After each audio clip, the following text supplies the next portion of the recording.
Welcome to the Lynn Rivers Show. I'm Lynn Rivers. Wisconsin voters will soon go to the polls to weigh in on the continued tenure of their embattled governor, Scott Walker. Michigan Governor Rick Snyder was also the target of a recent recall effort. However, the Michigan recall never made it to the ballot. Supporters failed to collect enough signatures to put the question before the voters. Now, however, there is a new campaign to remove Snyder from office. I'll talk with Bruce Fealk from the group Michigan Rising about this new effort and why he thinks organizers will be successful this time around. I'll also talk with news dissector Danny Schechter.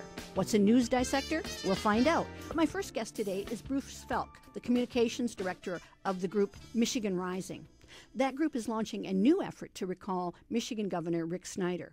Mr. Fealk has been active in politics in Oakland County for several years, and in 2006 he conducted what he says was an individual effort to expose the record of then-Congressman Joe Nolenberg. In 2010, Fealk started his own media outlet, The Rochester Citizen, covering local news in the Rochester and Rochester Hills area and focusing on political events. Bruce Fealk, welcome to the Lynn Rivers Show. Thanks, Lynn. So who or what is Michigan Rising? Well, Michigan Rising is a super PAC, and we are focused on the idea of recalling Governor Snyder. And we've been, I got involved. I was not involved in the first effort that took place last summer. But as I don't think you mentioned, and I should mention, is my daughter lives in Madison, Wisconsin. Ah. So I have seen the uprising that took place in Madison, Wisconsin. So I am convinced that with enough effort, with enough enthusiasm, that we can we can do the same thing that's taken place in Wisconsin. There's going to be that general election between Scott Walker and Tom Barrett on June 8th, and also 4 Senate races to let, if the Democrats win one more seat in the Senate in Wisconsin, they can take back the Senate. Tom Barrett is a good guy. I served with him in Congress. I like him a lot. But let's go back to this idea that you're a super PAC, because that raises the issue of money. First off, where does Michigan Rising's money come from? I mean, who's donating at this point? Sure. Right now, it is strictly small donations from individual donors. We don't have any big unions donating to us. We don't have any help from the Democratic Party at this point. So it's strictly on the backs of individual citizens of the state of Michigan. Well, super PACs are sort of in bad odor these days. I mean, there's this sense that people think that, they're sort of anti-democratic. How do you feel in this sort of democratic or populist effort? How do you feel about having one of these sort of undemocratic organizations? Well, I guess I'm comfortable with it in that if we do get a large donor or several large donors, this is a big effort. I mean, we would like to be able to open field offices across the state, and that would take a pretty significant amount of money. Obviously, the super PAC, you're right, has gotten kind of a bad name because this is kind of what's fueling these astronomical sums of money at the national level, especially for the presidential race, obviously, and they do have a little bit of a bad name. But right now, like I said, we're strictly taking small donations. All of our emails that have gone out, we've been asking people for, $14, $5, $10, and we're not getting. I was just looking at some of our financial reporting, and we don't have, any of these large donations that people might normally associate with a super PAC. Well, you mentioned Wisconsin, and Wisconsin, the recall efforts there have sort of become a flashpoint for national activity between conservative and liberal causes. There's lots of money coming into Wisconsin from outside of the state. Would you expect the same sort of thing to happen here in Michigan if you were successful in your petition drive? I think if the conservatives of Snyder's team started to get wind of the fact that things were getting really serious and they're tracking our efforts and they see, a large number of signatures being collected and, start seeing large amounts of money being collected, I would imagine that we will start seeing the same kind of money flowing into Michigan as flowed into Wisconsin and is still flowing into Wisconsin. I went to your website to take a look at who you are and what you're doing, and I don't mean this to be negative, but I don't see any big names there. In other words, I don't see the kind of people that would have a high profile that folks would say, oh, that person is involved. That tells me a lot about this organization. Do you have any sort of big name folks involved? Do you have sort of high profile folks that are going to help advance your cause? Well, speaking a little bit to that point, we had a rally in Lansing last Saturday, and because of my connections in Wisconsin, we did have John Nichols fly in. We just to answer some people's questions as far as money, we didn't pay him a speaking fee. John Nichols being the Washington correspondent for The Nation magazine. Right. And I'm sure some of your listeners have seen him numerous times on the Ed Show. He normally comes on talking about Wisconsin issues and the recalls. And he does. Wisconsin. He's in a number of documentaries as well. And he just wrote a book called The Uprising, all about the uprising in Wisconsin. So as far as big names, as far as being involved with us on a permanent basis, no, we don't. I have to emphasize this again with you, Lynn. This is a completely grassroots effort. These are mostly people that worked with us last time that are working on the second attempt. And a lot of our volunteers came to us. I was not involved, like I said, in the first attempt, but as I understand it, lots of our volunteers came to us, and they're so upset about what's happening to the state of Michigan, they kind of implored us to take another shot at recalling the governor, because if anything, and I think we'll probably talk about this more, in a lot of respects, things have gotten worse since last year as far as our democracy in Michigan. Listeners, this is the Lynn Rivers Show right here on 89.1 WEMU, and I'm talking with Bruce Fealk. He is the communications director for the group Michigan Rising, which is attempting to recall the governor. They're engaged in a petition drive right now. So I want to go back to this idea of this is a second effort. Why mount a second effort? I mean, historically, second efforts oftentimes don't do any better. Sometimes they do much worse than the first effort. What makes you think this time around you're going to be able to meet that magic number and get on the ballot? Well, I think we can build on the first effort. First of all, we gathered almost 500,000 signatures last time. We only have spent about $40,000. So, doing simple math, if we got twice the number of volunteers and twice the amount of money that we raised last time, we should be able to reach, the number that would be required to recall the governor. Not saying that it's a direct connection from one to the next. Secondly, they really didn't have a good, some good organizational tools in place last time. They didn't have a good media effort. That's kind of why I decided to come on board. And also, personally, I saw the effort. I was not involved, like I said, but I was impressed that they got as far as they did last time with very. And if we were to have more money, obviously, and more volunteers and a Wisconsin-style effort by the people, then I think we have a good shot at making it happen this time. Now, under Michigan's Constitution, it takes many more signatures to put a recall of the governor on the ballot than it does for general statewide elections, or general statewide initiatives or referenda. So how many signatures are you folks going to have to come up with to actually see this question go before the voters? Well, the minimum, as I understand, is like 807,000. So obviously we're going to want somewhere around 1 million, because typically once it gets to the Secretary of State's office and they verify the signatures, you typically lose some. So we want to be prepared that we will have some of our signatures invalidated for whatever reason. Right. We do have a very complicated law in Michigan. And your listeners should probably be aware, too, that we have different rules in Michigan than they do in Wisconsin. And John Nichols actually pointed that out. And I urge your listeners to go to MichiganRising.org. We do have the video. We had about a 2.5-hour rally last Saturday, and if they want to see that, a lot of the speeches were very inspirational, I thought, including John Nichols and a woman named Sarah Lawrence. We had some awesome speakers there. But as far as the rules, as far as what has to happen in Michigan, whereas in Wisconsin, if they got the signatures, which they did, they go right to a primary and then a general special election. In Michigan, even if we do get the signatures that we need, there'll be a statewide referendum, and our goal is to get it on the ballot in November. So we have obviously our work cut out for us. And then if we get the people of Michigan vote to recall the governor, then Lieutenant Governor Calley would be governor for the interim period until we have a special election, which is my understanding it'll take place in February of 2013. Well, one of the things I noticed in doing research for this is the governor's disapproval rating has actually gone down over the last year. In August of 2011, 62% of Michigan voters saw him in a disapproving way. In February, that is only 47%. I mean, it looks as if people are less angry about him than they were a year ago when that first effort started. Are you concerned about that? I'll be honest with you, I'm a little concerned about it. I'm not. I think that we make a good case. If you look at go to our website again and look at our top 10 reasons for recalling the governor.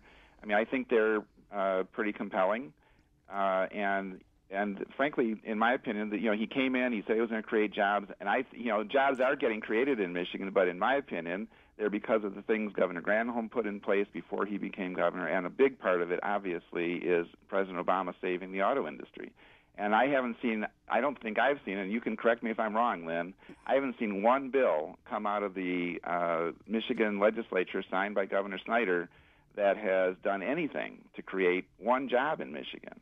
Now, there are critics who say that a recall should really be based on some sort of misconduct as opposed to simply a political conflict or differences in political ideologies, because that's why we have elections proper.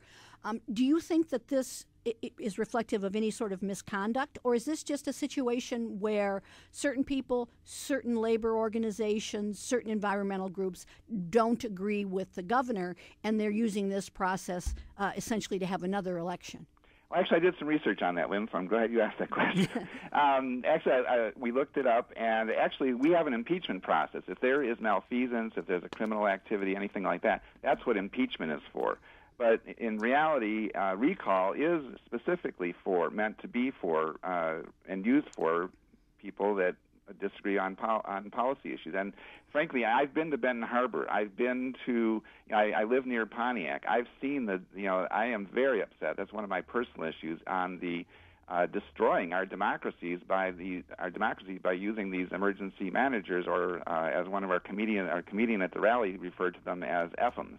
I think that our democracy is being completely destroyed by this governor. And I am surprised, frankly, that more people aren't upset. We did some research too. One other writer that I know, and if you look at all of the communities that have been put under FMs, they're now over 50% of the African American population of Michigan is either under the consent agreement in Detroit or under emergency management. Well, that raises a different issue that I wanted to ask you about.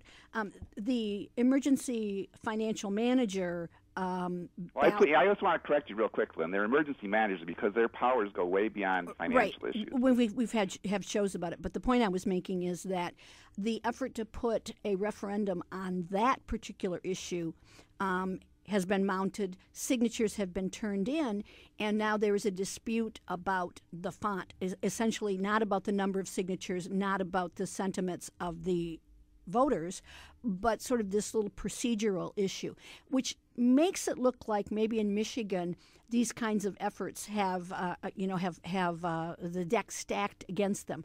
Are you concerned that you're going to run into these sort of political obstacles and barricades? Well, we may, but it's not going to be on the font size issue. I can guarantee you that.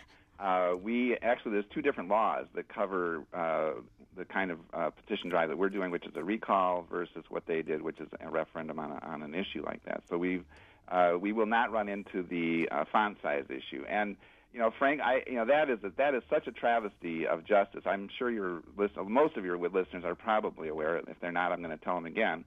Jeff Timmer, who's on the board of canvassers, is part of the firm that filed the complaint based on the font size. He has a clear conflict of interest on that. And there's also precedence on the fact that font size not be used as a reason to disqualify a petition. And well, there's a suggestion that ultimately this issue would not be a reason to reject the petitions, but the strategy is to delay the decision in court long enough to miss the filing deadline or to miss the inclusion on the November ballot. Well, that could very well be. I mean, I guess I'm 58 years old, and I have never seen more dirty tricks, more cheating, more dishonesty, especially, I think it is focused in the Republican Party and the conservative movement. I mean, I've seen it in Wisconsin. I have followed Wisconsin politics probably as closely or maybe even a little bit more closely than Michigan politics.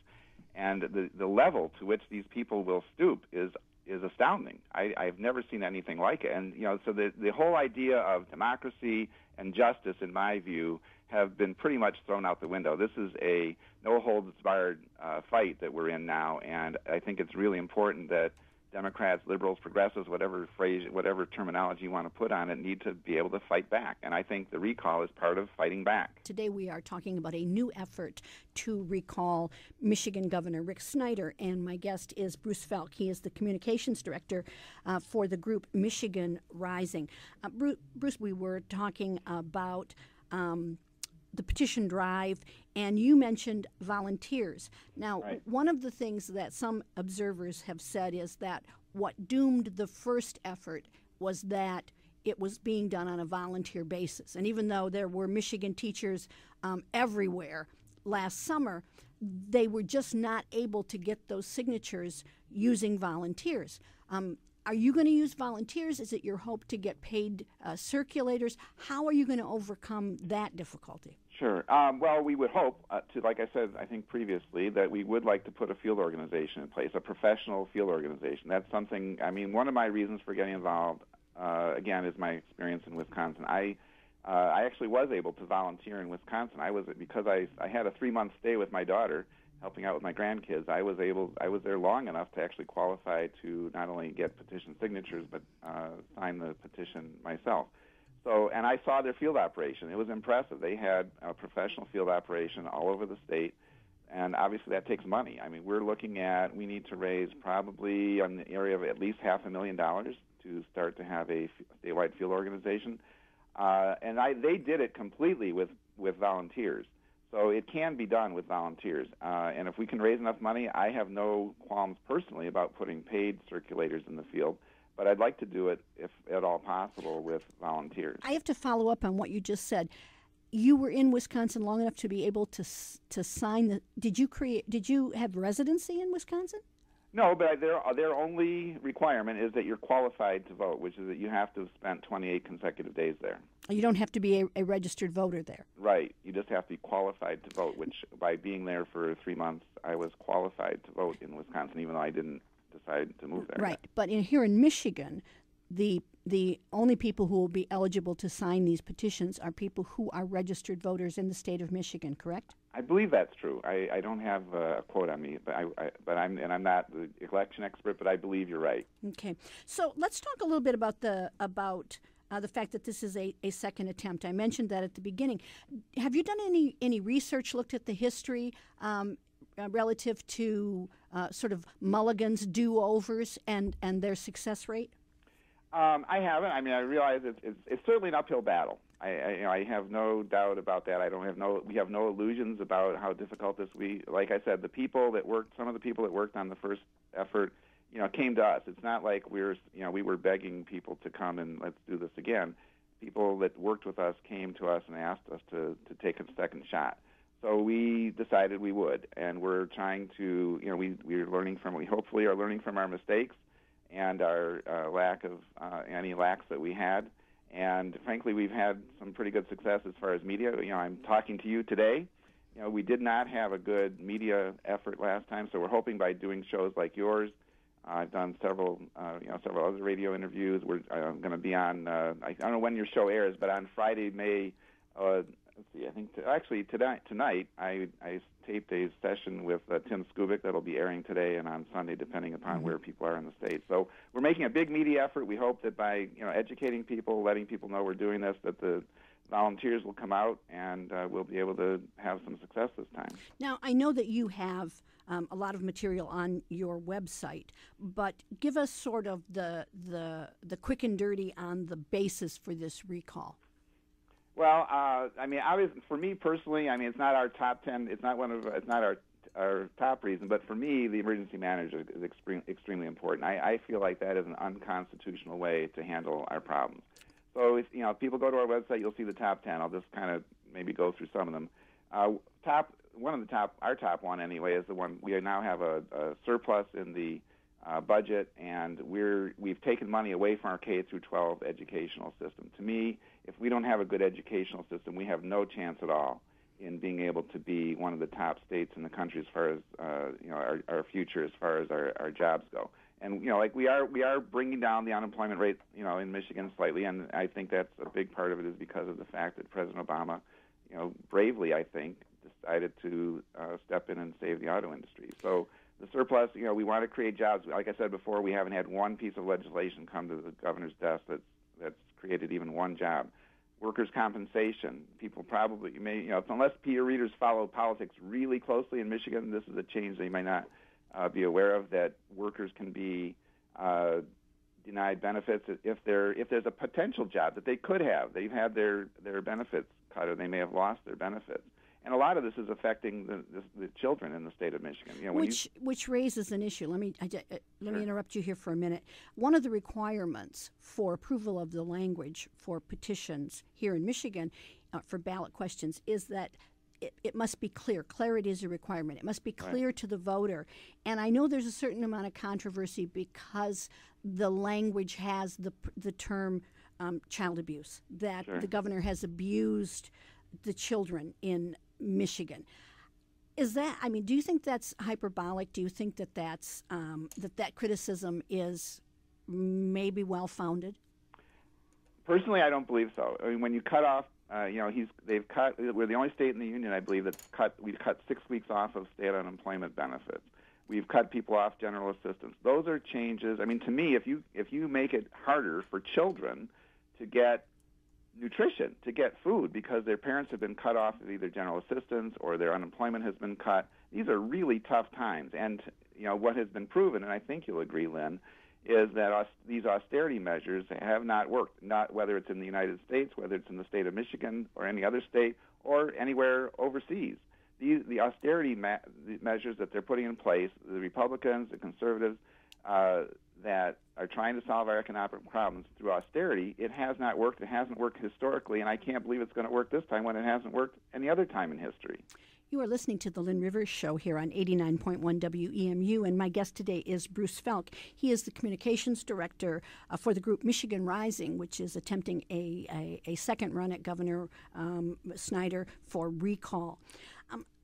In terms of the public view of this effort, there certainly has been some attempt to sort of characterize the previous recall issue, or the effort, and I think this one too, as that these are really disgruntled public unions who are essentially fighting to keep what critics would say are high wages and benefits beyond what everyday people in Michigan get. Speak to that. Is this, in fact, a public employee effort here? Not by my view. Frankly, I haven't met one public employee. I'm sure there have been public employees that are rallies. I'm sure we have public employees that are involved with the recall, probably as volunteers. It is not driven by that, though. And, as far as your point about public employees, there is a study that's been done. I can't remember how old it is, but I think it's relatively recent, that shows that that's not true, especially when you correct for education. I've seen that. Public yes. employees are not being paid more than the private sector. Right, but what I'm asking you about is the perception, and certainly the other side, I think, is going to sort of fan those flames. What is your plan to sort of broaden this, to get to the public this idea that this affects all of us? It's just not a fight between public employee unions and the governor. It has a broader implication. Well, I would urge your listeners to go to our website, MichiganRising.org, look at the top 10 reasons. I think it's under the impact tab. Read the top 10 reasons. I don't see one here. I'm looking through the list right now on my computer, and if you look at the reasons why we want to recall Governor Snyder, I don't see one here that has to do with public employees or their pay or their benefits or anything involving that. Well, let me ask you, on your website you talk about this being a nonpartisan effort. Is it bipartisan? In other words, are there people who would self-identify as Republicans who are part of this? Absolutely. I think some Republicans are just as upset about some of the things that Governor Snyder is doing. One thing that, this is a partisan issue, but to me, it's completely wrong. What happened with the redistricting? I live in Oakland County. The fact that for decades, the Republicans controlled the county commission in Oakland County. There was a committee that was always set up to do the redistricting. This time, the Democrats happened to have the majority. I'm sure you know the story. And then when the Democrats, I know it intimately. Yes, and that's a travesty of our system. It's unbelievable. Let me ask you a little bit about Snyder. You talked about the Wisconsin effort. Rick Snyder has repeatedly sort of drawn a distinction between him and his governance here in Michigan and Scott Walker. And one of the things he has said over and over is that he has not been aggressively anti-union, anti-public employee negotiations. He's not been anti-public employee. Do you believe that that's true? Well, the short answer is no. The longer answer is he's doing it in a different way. Obviously, Scott Walker went directly at the public employees, almost the first thing out of the box, obviously caused a big uproar. But I think Snyder, I think the reason why you might have seen his polls tick up a little bit and people aren't as angry as they are in Wisconsin is Snyder, first of all, he's not as much of an in-your-face politician. I'm sure he probably saw today there's video of Scott Walker talking with one of his donors that gave him $500,000, saying we're going to divide and conquer. So Snyder hasn't been that kind of politician, I'll give you that. But I think the way he's going after the unions, public unions, is he's using the FMs to, that one of the powers they have is to get rid of the contracts. That happened in Detroit. Through the consent agreement, they have the committee that's been formed has the power to renegotiate those contracts, even though they had just been settled recently.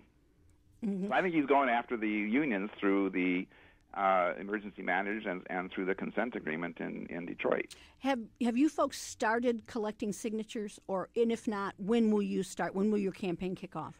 We started on Saturday at the rally, mm-hmm. and we are now sending out, we're looking for volunteers. We're especially looking for county coordinators. We still need some of those.